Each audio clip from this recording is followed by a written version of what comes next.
The conventions have become very scripted affairs. There's not a lot of drama inside the actual convention hall. Those days are basically over. So what's happened is a lot of the action has moved outside the convention, namely to all these parties. And the parties are really the main attraction these days, and they've really proliferated.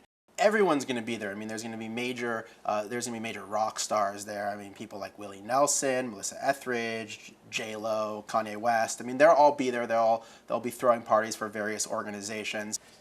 You can see they actually found a list of parties that a lobbying firm, Quinn Gillespie, put together, and it got leaked to the media, and it's 16 pages long. The parties are thrown by big lobbyists, by major corporations, usually on behalf of politicians, sometimes on behalf of media organizations. Often the media organizations and the corporations will sponsor the parties themselves. And really, this is one of the last venues for corporations to actually do this type of political activity. It's basically almost like the Olympics. I mean, there are so many corporate sponsors. It costs a lot of money to put these things on, so it makes sense, but it's also just, it's kind of a no-brainer opportunity for basically any business to sponsor and try to get access to these politicians when they're roped in a very small area for a very short amount of time. The chief fundraiser for the Democratic Convention in Denver is a man named Steve Farber.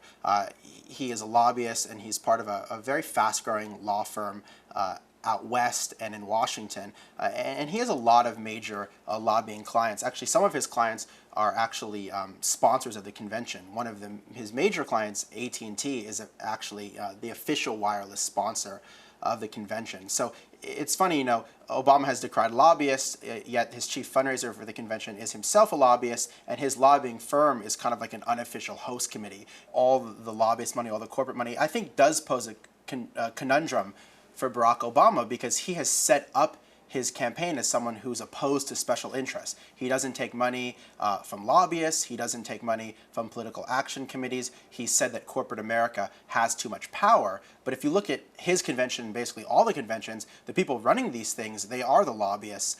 They are the corporations. There was actually an attempt last year in the congressional ethics rules to ban lobbyists from throwing parties for specific lawmakers. But what's happened is, like so many of these laws, there's a loophole. And the loophole this time is that they can throw parties for 2 or more lawmakers. So what you're going to see now is you're going to see, instead of a party for Dick Durbin, for example, the senator from Illinois, you're going to see a party for the Illinois delegation instead.